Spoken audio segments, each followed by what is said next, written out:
Hello everyone, this is मैनम धीरज और आप देख रहे हैं स्टडी मोज यूट्यूब चैनल। ठीक है, तो आज मैं आपको पढ़ाने वाला हूँ डिविजिबिलिटी रूल और कौन से लेवल, एडवांस लेवल का। ठीक है, तो आइए कुछ चीज़ें हैं जो नई चीज़ें आपको सीखने को मिलेगी, आप पहली बार देखोगे वो चीज़ें हैं। ठीक है, अब देखो पहली बार अपने पास में क्या है, बिल्कुल जीरो से बिल्कुल छोटे लेवल से स्टार्ट करूँगा। जैसे अपने पास में 3 है और अगर अपने पास में 7 है तो इनका क्या करना है, अपन एलसीएम ले लेंगे। क्या ले लेंगे? एलसीएम लेंगे। एलसीएम लेंगे यानी कि 21, यानी कि क्या हो जाएगा 21, यानी कि जिस नंबर के अंदर 21 का पूरा पूरा भाग जा रहा है उस संख्या के अंदर 7 का भाग जाएगा और 7 का जाएगा और 3 का भाग आसानी से उस संख्या के अंदर चला जाएगा। ठीक है, आगे बात करते हैं। तो आगे अगर मैं बोलूँ कि 3 है आपके पास में, 7 है और आपके पास में यदि 11 आ जाए तो भी इसका क्या लेना है भैया? एलसीएम लेना है। एलसीएम लेंगे तो कितना, 7 21 और 11 से गुणा करेंगे तो कितना आएगा? 231 आ जाएगा। यानी कि कोई भी नंबर अगर 231 में, अगर किसी नंबर के अंदर 231 का में भाग 231 का भाग किसी नंबर में अगर जा रहा है तो उस संख्या के अंदर किसका भाग जा रहा होगा? 3 का भी जाएगा, 7 का भी जाएगा, 11 का भाग भी उस संख्या के अंदर पूरी बार जाएगा।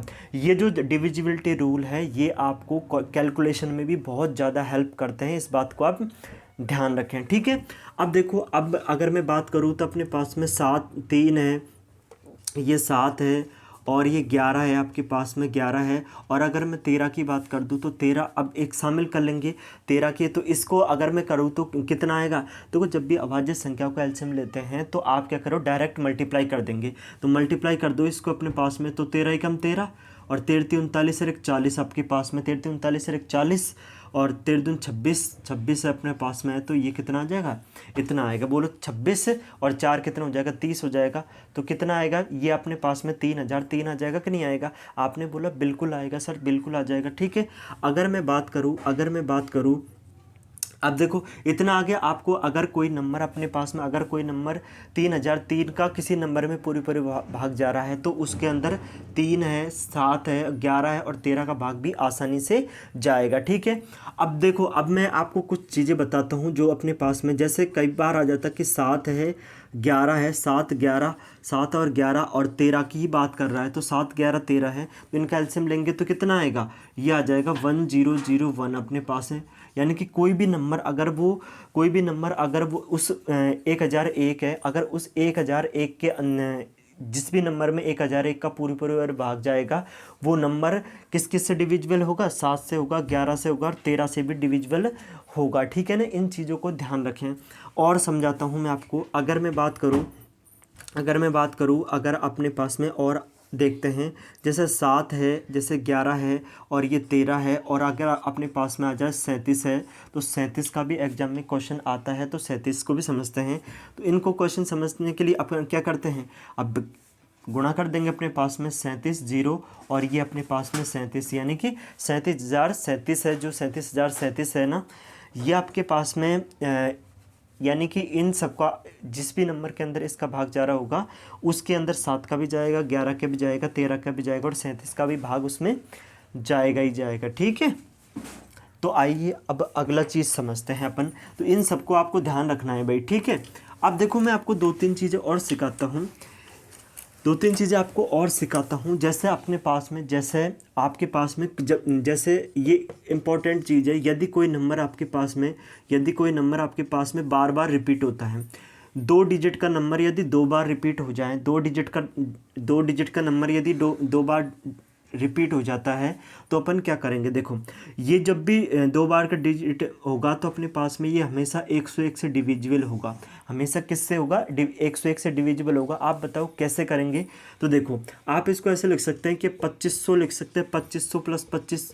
मुझे बताओ हाँ के ना? आपने बोला बिल्कुल लिख सकते हैं। और इस 25 को ऐसे लिख सकते हैं, 25 गुणा 100 प्लस आपके पास में 25 और 25 दोनों के अंदर कॉमन ले लेंगे तो यहाँ पे जो बचेगा अपने पास में 101 बच जाएगा।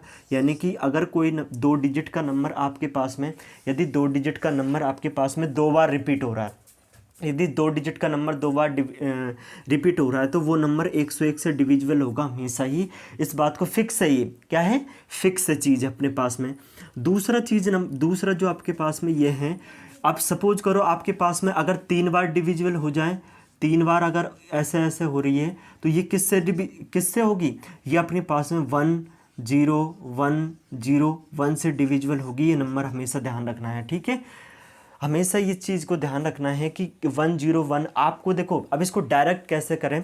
डायरेक्ट करने के लिए आपको क्या करें कि जैसे कितनी बार रिपीट हो रही है संख्या, 1 2 3 बार, तो 3 1 आएंगे। जितनी बार संख्या रिपीट हो रही है उतनी बार 1 आएंगे और उससे कम बार यहाँ पे 0 आएगी। जैसा अगर मैं पूछ लूँ 25 25 25 और 25 तो कितनी बार है, तो 1 0 1 0 1 0, इतनी बार ये संख्या क्या हो जाएगी, क्योंकि 4 बार है तो इससे एक कम बार 0 आएगी, तो ये नंबर इससे हमेशा डिविजिबल होगा, ठीक है। अब सेम चीज़, ये तो 2 डिजिट के नंबर हो गए, अगर 3 डिजिट के नंबर आ जाए तब क्या करेंगे, तो आइए उस चीज़ को भी अपन सीखते हैं भाई, ठीक है। अब देखो अगर आपके पास में 3 डिजिट का नंबर आ जाए, यानी कि 3 डिजिट का नंबर आ जाए, जैसे 625 और ये 625 है, तो आपको क्या करना है, ये नंबर किससे डिविजिबल होगा, हमेशा ये ध्यान रखो। अगर मैं बात करूँ तो ये नंबर हमेशा डिविजिबल होगा 1001 से। 101 अब अभी इसी वीडियो के अंदर आप शुरू में देखेंगे तो 101 किसको मल्टीप्लाई करने पे आ रहा था, तो मुझे पता है कि आपको पता था कि 7, आपको पता था कि 11, आपको पता था कि 13, यानी कि 7 11 13। अगर मैं इन सब का इनका एलसीएम ही तो है, ये इनका एलसीएम ही तो है, हाँ। तो यानी कि मैं कह सकता हूँ कि जिस नंबर के अंदर 1001 का भाग जाएगा उसमें 7 का भी जाएगा, 11 का भी जाएगा, 13 का भी जाएगा। यानी कि मैं कह सकता हूँ कि इस जो अपने पास में है 6,25,625 है, 6,25,625 है, उसमें 7 का भाग जाएगा, 11 का भी जाएगा और 13 का भी भाग जाएगा, ठीक है। अब देखो अपने पास में इसको प्रूफ करता हूँ कि ये कैसे आया। तो अपन इसको ऐसे लिख सकते हैं कि 625 इंटू अपने पास में 1000 प्लस के 625, बोलो बात आई कि नहीं, आपने बोला बिल्कुल। और ये 625 गुणा आपके पास में 1000 प्लस आपके पास में 625 लिख सकते हैं कि नहीं, आपने बोला बिल्कुल लिख सकते हैं। तो 625 यहाँ से कॉमन ले लेंगे और ये बच जाएगा 1001 बचेगा। और ये किससे डिविजिबल होता है, मुझे बताओ ये किससे डिविजिबल होगा, ये आपके पास में 7 से भी होगा, 11 से भी होगा और 13 से भी होगा। यानी कि मैं कह सकता हूँ कि ये जो जब भी 3 डिजिट की संख्या 2 बार रिपीट हो रही है तो वो नंबर हमेशा 7 से 11 से 13 से डिविजिबल होगा ही होगा, ये फिक्स है, हमेशा ध्यान रखें, ठीक है। हमेशा आपको ध्यान रखना है कि ये 7 11 13 से डिविजिबल होगा ही होगा, ठीक है। और देखो एक ये चीज़ आ गई समझ में, बोलो आई कि नहीं आई समझ में, ठीक है। अगर आ गई है, अगर वीडियो अच्छी लगे ना तो बस कमेंट जरूर करना आपको, ठीक है।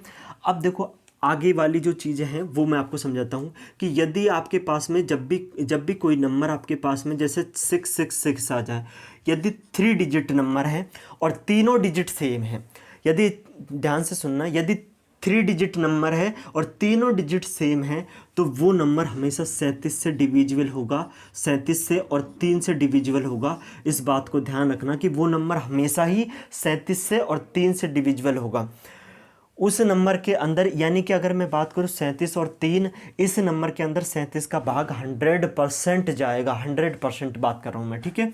क्यों होता है वो चीज़ देखो। अगर मैं बात करूँ कि 37 है अपने पास में और 37 और 3 है, अगर मैं इनका एलसीएम लूँगा, अगर मैं इनका एलसीएम ले लूँ तो कितना होता है, तो ये 111 होता है। ये क्या होता है, 111 होते हैं, 111 होते हैं। अब 111 होगा यानी कि इस नंबर के अंदर इसका भाग जा रहा है, 6 बार जा रहा है, वो तो पता चल गया।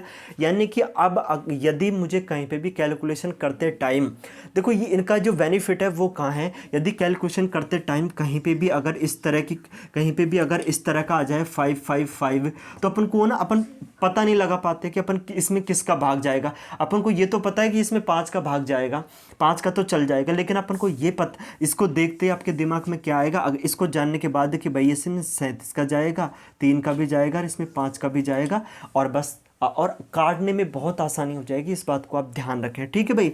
तो जब भी आपके पास में 3 डिजिट का नंबर, जब भी ये आपके पास में, जैसे अपने पास में जैसे 555 हो जाए, 666 हो जाए, 777 हो जाए, ठीक है, और आपके पास में 888 हो जाए, 3 डिजिट नंबर तीनों डिजिट सेम है तो वो 37 और 3 का भाग तो उसमें जाएगा ही जाएगा। इस बात को ध्यान रखें, ठीक है।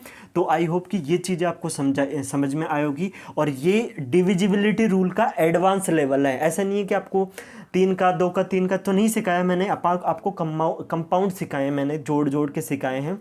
तो ये एग्जाम के अंदर भी आते हैं, आपको कैलकुलेशन में भी बहुत ज़्यादा इंप्रूवमेंट लेके आएंगे ये चीज़ें। आपको अगर ये चीज़ें पता होंगी तो आपको बहुत ज़्यादा हेल्प भी करेंगे, ठीक है। तो आई होप कि ये चीज़ें सारी आपको पसंद आई होगी। अगर पसंद आई है तो प्लीज़ वीडियो को लाइक करें और चैनल को सब्सक्राइब जरूर करें, ठीक है। Thank you very much.